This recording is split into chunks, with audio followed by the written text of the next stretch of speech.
కేసీఆర్ పై నిప్పులు చెరిగారు షర్మిల.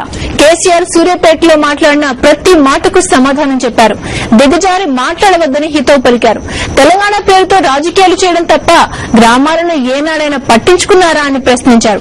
ఓబులాపురం బయ్యారంలో రూపాయి పెట్టుబడి లేదని నిరూపిస్తే చేతులు కాళ్లు పట్టుకుని క్షమాపణ చెప్తారా అని కేసీఆర్ ను అడిగారు. పాలమూరు జిల్లా గద్వాలో జరిగిన సభకు వైఎస్సార్ అభిమానులు పోటెత్తారు. వైఎస్సార్ తన పాదయాత్రను తెలంగాణ నుంచే ప్రారంభించారని, నాన్న ఆశీస్సుల కోసం తాను ఇరుపులపై నుంచి నడుస్తున్నారని షర్మిల చెప్పారు. వైఎస్సార్ ఏ పథకం మొదలుపెట్టినా తెలంగాణ నుంచి ప్రారంభించారని తెలిపారు. తెలంగాణ ప్రాంతం నుంచి సీఎంలైన వారు ఎందుకు ప్రాణహిత చేవెళ్ల చేపట్టలేదని ఆమె ప్రశ్నించారు. రాజశేఖర్ రెడ్డి గారికి తెలంగాణ ప్రజలంటే ప్రేమ లేకపోతే రాజశేఖర్ రెడ్డి గారు ప్రాణహిత చేయాలని ఎందుకు అనుకుంటారు? తను కూడా ఇది అసాధ్యమని ఈ ప్రాజెక్టు పక్కన పెట్టేవారు కాదా అని అడుగుతున్నాం. కానీ ప్రాణహిత చేవెళ్ల అనే ప్రాజెక్టు తెలంగాణ ప్రాంతంలో 7 జిల్లాలను సస్యశ్యామలం చేస్తుందని, 16 లక్షల ఎకరాలకు సాగునీరిస్తుందని, ఈ ప్రాజెక్టు ఇక్కడ తప్పకుండా ఈ ప్రాంత ప్రజలకు అవసరమని, ఇది చేయాల్సిన అవసరం ఉంది అని ఎంతమంది ఇది అసాధ్యమైన కష్టము అంటున్నా ఈ ప్రాజెక్టును చేయడానికి సాహసం చేశారు రాజశేఖర్ రెడ్డి గారు. చంద్రబాబు నాయుడు గారు ముఖ్యమంత్రిగా ఉన్నప్పుడు తెలంగాణ ప్రజల కోసం, ఈ ప్రాంతం కోసం, సాగునీటి కోసం ఖర్చు పెట్టింది 700 కోట్ల రూపాయలు. కానీ రాజశేఖర్ రెడ్డి గారు ఖర్చు పెట్టింది 25,000 కోట్ల రూపాయలు. మరి ఇప్పుడున్న ప్రభుత్వం ఖర్చు పెట్టింది కేవలం 7,000 కోట్ల రూపాయలు. మరి ఈ ముగ్గురిట్లో తెలంగాణ ప్రాంతం అంటే ప్రేమ ఎవరికుంది కేసీఆర్ గారు అని అడుగుతున్నాం. కేసీఆర్ పై మాటల తూటాలు పేల్చారు షర్మిల. ఓబులాపురం బయ్యారం గనంలో తమకు వాటా లేదని నిరూపిస్తే క్షమాపణ చెప్తారా కేసీఆర్ గారు అని ప్రశ్నించారు. కేంద్ర ప్రభుత్వము ఒక కంపెనీకి ఆ భూమిని కేటాయిస్తే మాకేం సంబంధం కేసీఆర్ గారు అని అడుగుతున్నాం. ఎన్నిసార్లు చెప్పినా పదే పదే అవి మావే అంటున్నారు. మాకు సంబంధం లేదు అని ఎన్నిసార్లు చెప్పినా వినిపించుకోరు. మాకు రూపాయి పెట్టుబడి దాంట్లో లేదు అన్నా వినిపించుకోరు. ఒక్క మాటగా అడుగుతున్నాం కేసీఆర్ గారు, ఈ రెండిట్లో ఓబులాపురంలో బయారంలో మాకు వాటా లేవు అని మేము నిరూపిస్తే చిన్నవారమైనా మా దగ్గరికి వచ్చి మా కాళ్ళు చేతులు పట్టుకొని మీకు క్షమాపణ చెప్పే సంస్కారం ఉందో అని అడుగుతున్నాం.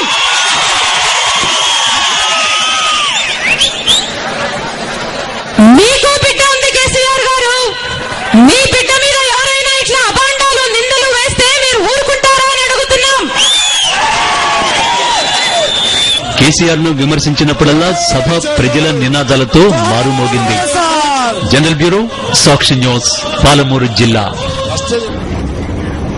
గద్వాల్ సభ హోరెత్తింది. జగన్ నినాదాలతో మారుమోగింది. గుండెల్లో వైఎస్సార్ ను నింపుకున్న అభిమానులు షర్మిలకు ఘన స్వాగతం పలికారు. గోడలు, మిద్దెలు, బిల్డింగ్లు వైఎస్ అభిమానులతో నిండిపోయాయి.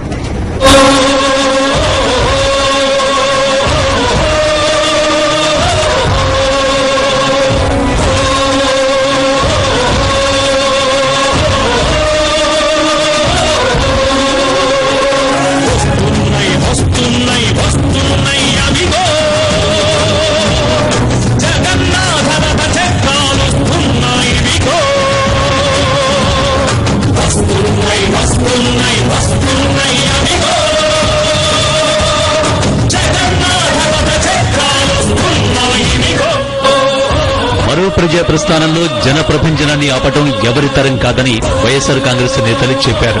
ఈ ఎగసిపడే జన కెరటాలు ప్రత్యర్థి పార్టీలను ముంచేయడం ఖాయమని చెప్పారు. ఇక్కడ కనిపించే ప్రతి గుండె వైఎస్ కుటుంబానికి అండగా ఉంటుందని చెప్పారు. గద్వాల నియోజకవర్గంలో జగనన్న బాణమై, విజయమ్మ ప్రాణమై, రాజన్న పాదమై వస్తున్న షర్మిలక్కకు ప్రజలు అపూర్వ ఘన స్వాగతం తెలియజేసుకుంటున్నారు. అందులో సందేహం లేదు. ఇక్కడ ఉన్నటువంటి కంచు కోటలు కూడా బీటలు వారేటువంటి కార్యక్రమం చేస్తున్నారు షర్మిలమ్మ గారు. జగన్నాథ రథచక్రాల కింద కుళ్ళు రాజకీయాలు నలిగిపోక తప్పదని వైఎస్ఆర్ కాంగ్రెస్ నేతలు చెప్పారు. కుట్రలు చేసి తమ నాయకుడిని జైలు పెట్టినంత మాత్రాన ఈ జనతరంగాలను అడ్డుకోలేరని జిట్టా బాలకృష్ణారెడ్డి చెప్పారు. కొంతమంది నాయకులు పాదయాత్ర మీద ఇట్లా విమర్శలు చేస్తూనే ఉంటారు. పనికిరాని వాళ్ళకి ప్రజా స్పందనే సమాధానం చెప్తుంది. ప్రజల నుంచి అనూహ్యమైన స్పందన షర్మిల గారి పాదయాత్రకు వస్తుంది. తెలంగాణ మొత్తం కూడా ఇదే విధంగా ఉంటుంది. ప్రజలు బ్రహ్మరథం పడడానికి సిద్ధంగా ఉన్నారు. ఎప్పుడెప్పుడు మా జిల్లాకు వస్తుంది, ఎప్పుడెప్పుడు మా ఊరికి వస్తుందని చెప్పి కూడా తెలంగాణ ప్రజలంతా కూడా ఎదురుచూస్తారు. ఇక్కడ కనిపించే ఒక్కో వ్యక్తి ఒక్కో వైఎస్ఆర్ కాంగ్రెస్ సైనికుడని వైఎస్ఆర్ కాంగ్రెస్ నేతలన్నారు. సూర్యాపేటలో వైఎస్ఆర్ ను విమర్శించిన వాళ్లకు గద్వాల్ సభ ఓ సమాధానమన్నారు వైఎస్ఆర్ కాంగ్రెస్ నేతలు. జనరల్ బ్యూరో, సాక్షి న్యూస్, పాలమూరు జిల్లా. నేతన్నలంటే రాజన్నకు జగనన్నకు ఎంతో ప్రేమని చెప్పారు షర్మిల. గద్వాల్ బహిరంగ సభలో గద్వాల్ చీర ప్రపంచ ప్రాముఖ్యాన్ని గుర్తు చేసుకున్నారు.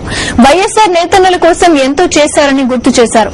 జగనన్న చేనేతల సమస్యల పరిష్కారానికి దీక్షలు చేశారని గుర్తు చేశారు షర్మిల.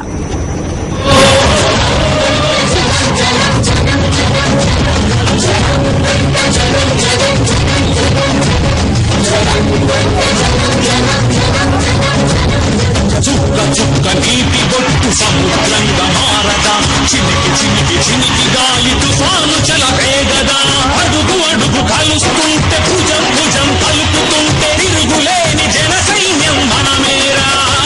చంద్రబాబు హయాంలో వందల మంది చేనేతలు ఆత్మహత్యలు చేసుకున్నారని షర్మిల చెప్పారు. ఆప్కోలను మూయించి చంద్రబాబు చేనేతల జీవితాలతో ఆడుకున్నారని తెలిపారు. చంద్రబాబు నాయుడు గారి హయాంలో వందల మంది చేనేతలు ఆత్మహత్యలు చేసుకున్నారు. చంద్రబాబు నాయుడు గారు ఆప్కోలను మోయించి గిట్టుబాటు ధర ఇయ్యక వందల మంది ఆత్మహత్యలు చేసుకుంటే చంద్రబాబు నాయుడు గారి హయాంలో చనిపోయిన వారందరికీ రాజశేఖర రెడ్డి గారు అధికారంలోకి వచ్చిన తర్వాత 1,50,000 ఎక్స్గ్రేషియా రూపాయలు ఇవ్వడం జరిగింది. వారికి సబ్సిడీలు అయితేనేమి, మళ్లీ సొసైటీలు పెట్టి నిలబెట్టడానికైతేనేమి రాజశేఖర రెడ్డి గారు చాలా కృషి చేశారు.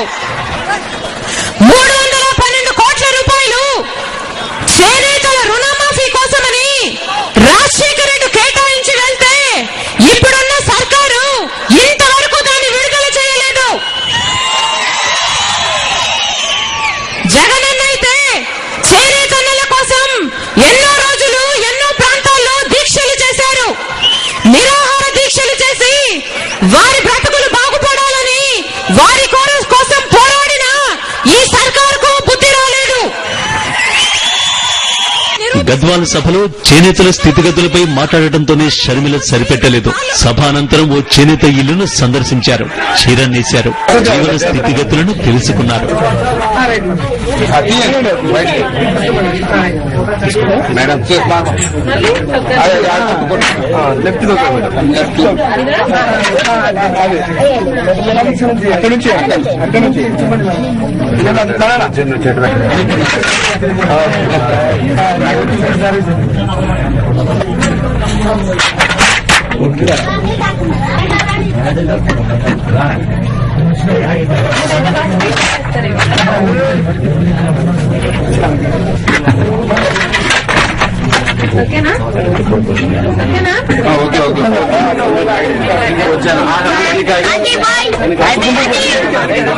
జగనన్న వస్తేనే చేనేత కుటుంబాలు పూర్వ వైభవాన్ని సంతరించుకుంటాయని షర్మిల చెప్పారు.